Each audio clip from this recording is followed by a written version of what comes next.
Hello, everyone. Welcome to another episode of the COVID-19 Impact Series. We've had some really great feedback and we'd like to hear more on how agribusinesses are adapting in these times. Unfortunately, we've not been able to go out to the fields to hear directly from the smallholder farmers, but please keep sending us your stories. We'd like to hear more. My interview today is with Affiong Williams, the CEO of Real Fruit. Real Fruit is the largest dry fruit company in Nigeria with 6 unique dry fruits and nut snacks. They distribute to over 350 retail locations in Nigeria, such as schools, airlines, airports, pharmacies, hotels, and they also export to Belgium, Switzerland, and the US via Amazon.com. Today, we'll be discussing how COVID-19 has affected their demands and their business. Join me. Hi, Afi. Thanks for joining us today. Thank you for having me, Wandy. And so we'll go into how COVID-19 is impacting your business, and I'll be asking you a couple of questions, and we'll go into it. So for you, I can just imagine like the demand is low, because normally when I'm at the airport, at the pharmacy, I'm seeing your products. How has this pandemic affected Real Fruit? Yeah, I mean, you're absolutely right. From a demand perspective, a lot of the sort of channels that we usually sell our products through have been grounded. So, airports where we do some sales, we do some airline catering, we do some oil catering business has all sort of ground to a halt as a result. So we definitely have experienced lower sales from that perspective. While supermarkets were open, most of them were not actually open fully during the pandemic. Very few were open and very few were willing to take, orders just because of the uncertainty that came along with it. So we weren't expecting to do too much, but we were really, really, I would say, limited from a number of from different perspectives. One, yes, from the demand, obviously, because of business grinding to a halt. Secondly, from a logistics perspective, so we were not really able to move around as freely. I mean, even as you mentioned, airports, we have an export order to Switzerland that we can't fulfill because we don't know when planes are going to be operating again to be able to send goods out of the country.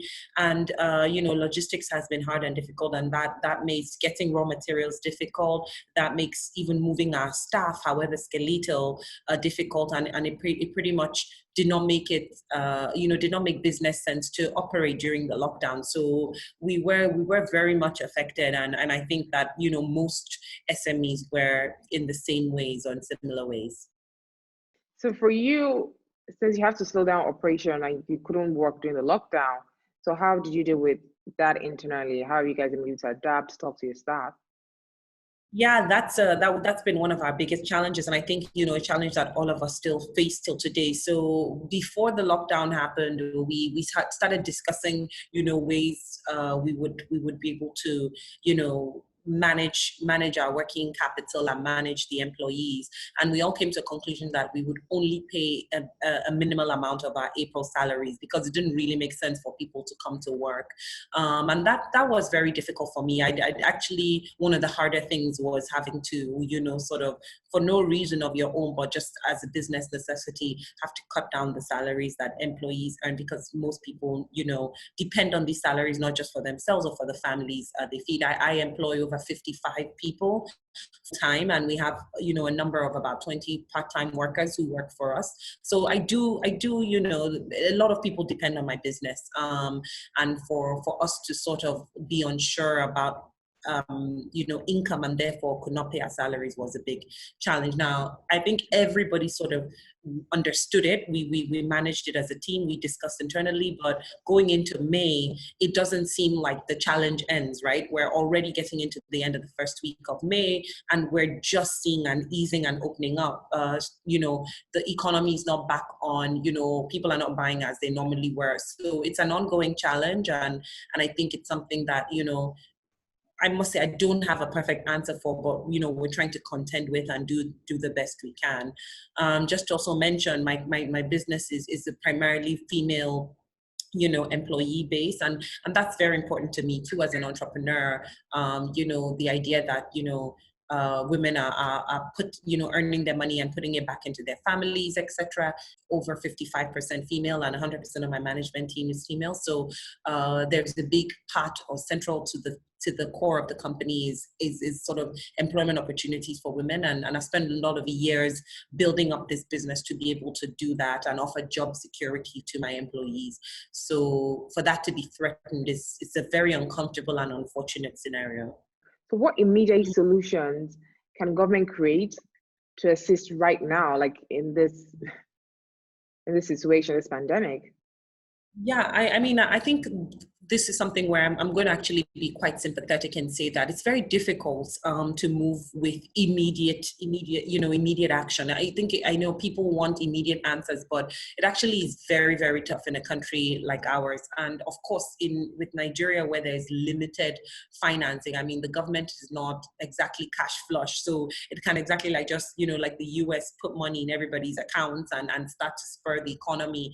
And at the same time, tracking SMEs and the kinds of SMEs that need support is not something that can happen in a month. Even though the government has tried, they've obviously faced challenges doing that with the COVID loan and things like that.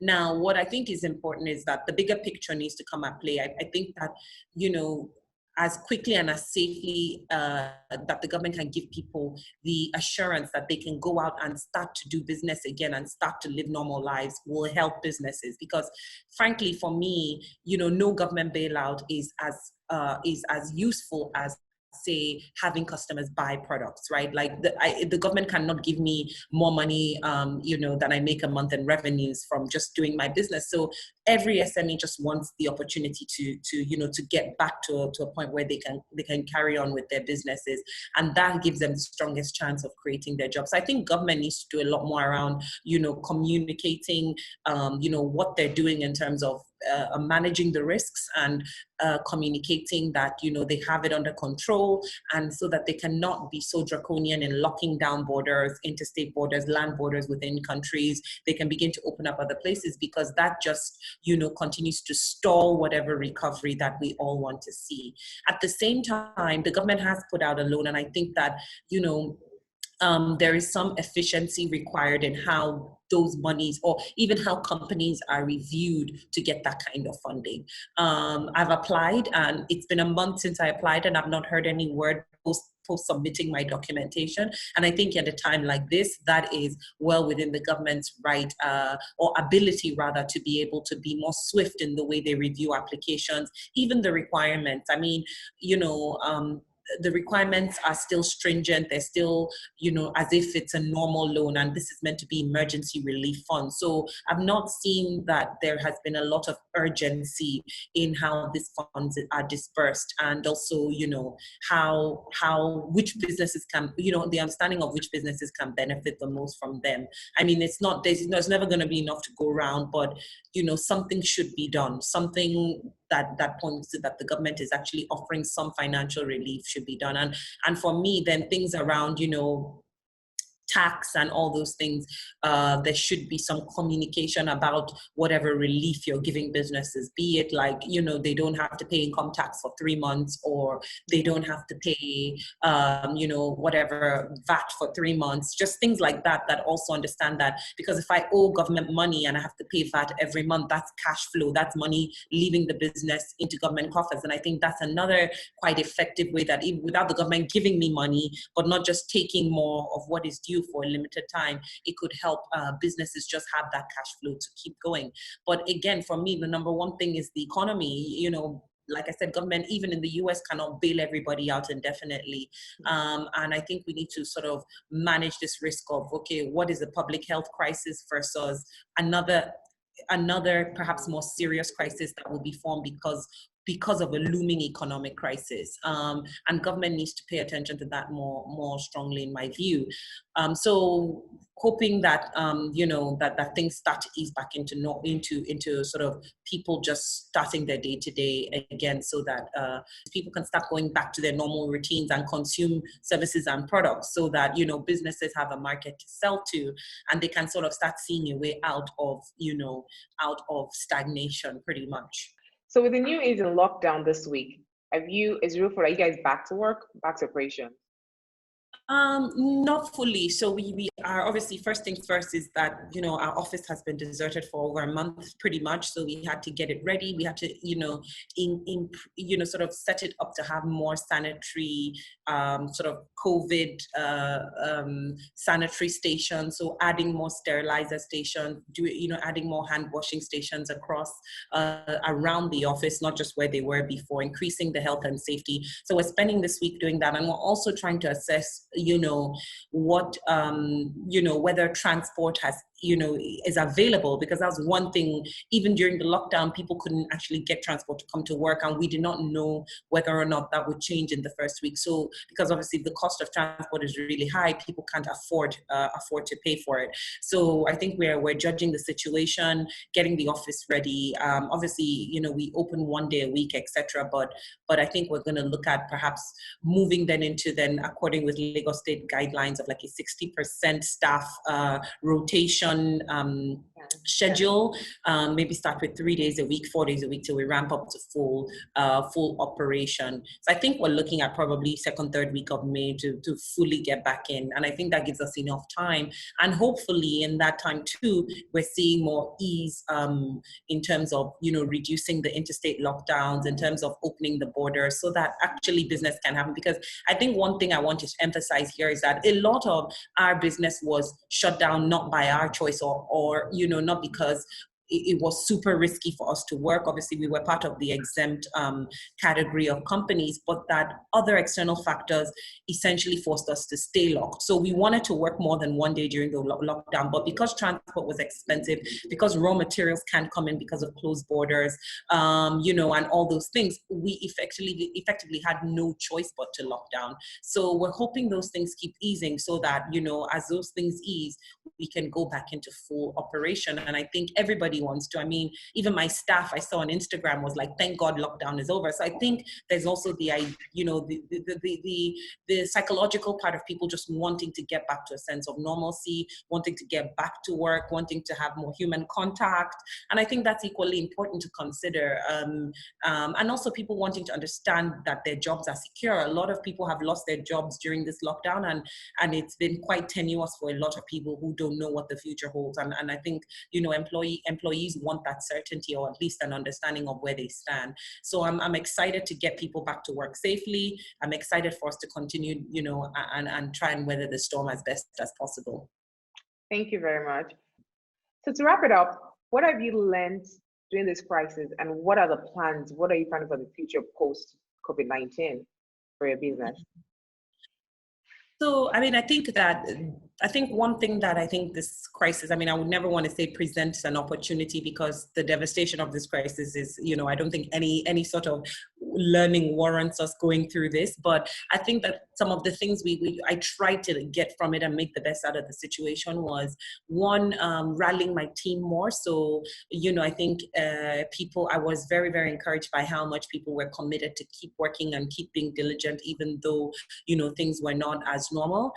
We came up with a lot of ideas. We spent a lot of time on strategy as best as we could. We spent a lot of time mapping out which customers we're going to go after.